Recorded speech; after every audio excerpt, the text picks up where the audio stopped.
सिंधु सभ्यता के एक श्रृंगी मुहर की चर्चा चल रही है। जो आप चित्र देख रहे हैं, जो आप प्रतीक अक्षर देख रहे हैं,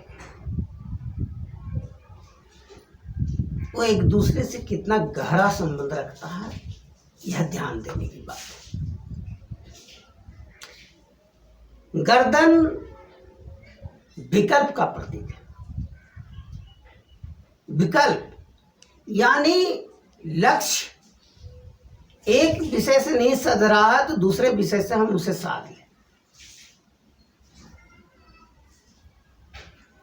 लिखना हमारा लक्ष्य, हम पेंसिल से लिख रहे हैं और पेंसिल अगर टूट जाए तो हम कलम से लिख लें, यह हुआ विकल्प। हमारा लक्ष्य आकाश को साधना है, आकाश को जानना, आकाश की गणना करना, आकाश का मनन करना, और हम प्रकृति के दृश्य जगत, जो दृश्य नजर आ रहा है, जो श्रवण नजर आ रहा है, जो स्वाद नजर आ रहा है, जो इंद्रिय के माध्यम से हमें नजर आ रहा है, अनुभव कर रहे हैं, वैसा आकाश नहीं है। टेबल देख रहे हैं, टेबल जैसा आकाश नहीं।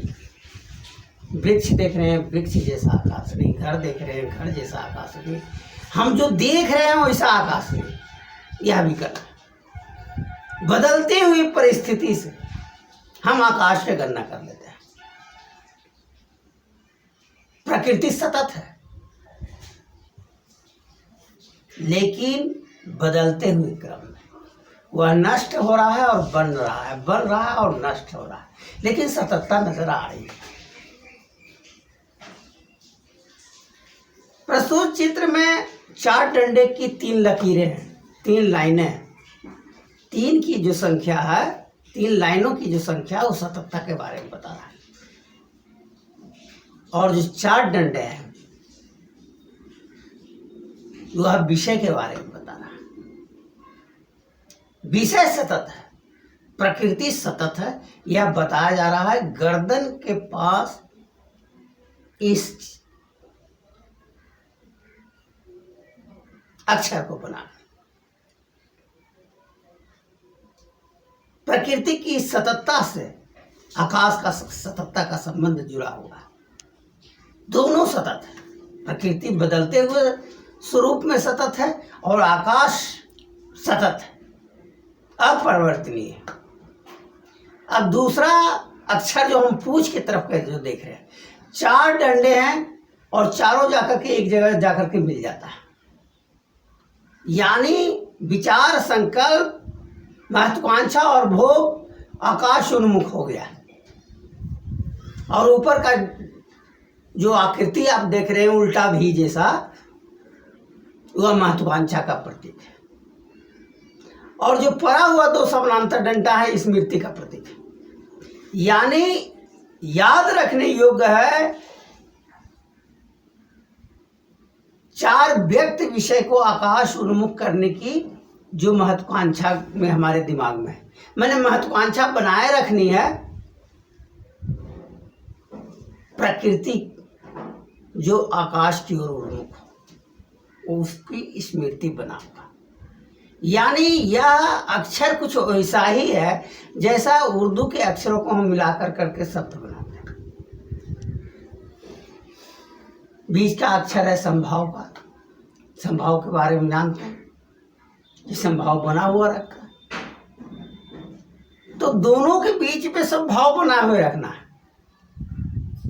बदलती हुई परिस्थिति के अनुसार विकल्प को भी याद रखना है कि हर व्यक्त विषय विकल्प के रूप में हम स्वीकार कर लें, और दूसरे तरफ व्यक्त विषय को आकाश उन्मुख करने की महत्वाकांक्षा को याद रखना है। तो इन दोनों के बीच में संभाव का लेटर दिया गया। प्रतीक अक्षरों के माध्यम से विचारों को अभिव्यक्त किया जा रहा है, और चित्र के माध्यम से भी विचारों को अभिव्यक्त किया जा रहा है। अनुभूति के विभिन्न स्तर का प्रतीक है चित्र। तो चित्र हमने देख लिया, एक श्रृंगी का चित्र है, सर्वोच्च अनुभूति का चित्र है, और सर्वोच्च अनुभूति की अभिव्यक्ति कर रहा है ये अक्षर। ये अक्षर सर्वोच्च अनुभूति की अभिव्यक्ति कर रहा है। तो चित्र के माध्यम से प्रतीक अक्षरों का मनन करना और प्रतीक अक्षर के अध्ययन के मनन से हमें विभिन्न स्तर के अनुभूतियों को प्राप्त करने में मदद मिलती है। स्थिर विषय है आकाश, बिल्कुल अस्थिर है, और विभिन्न अनुभूतियों को हम अनुभव कर रहे हैं। विभिन्न स्तर के अनुभूतियों का अनुभव लेना ही हमारा लक्ष्य है, लेकिन केंद्रीय विषय के रूप में आकाश को बनाए रखना भी हमारा जिम्मेवारी है, हमारा उत्तरदायित्व है, हमारा लक्ष्य है, हमारी सोच है। यह जान लेने की जरूरत है। तो इस तरह से सिंधु सभ्यता के चित्र और प्रतीक अक्षरों का संयुक्त रूप से अध्ययन करने की जरूरत है, मनन करने की जरूरत है।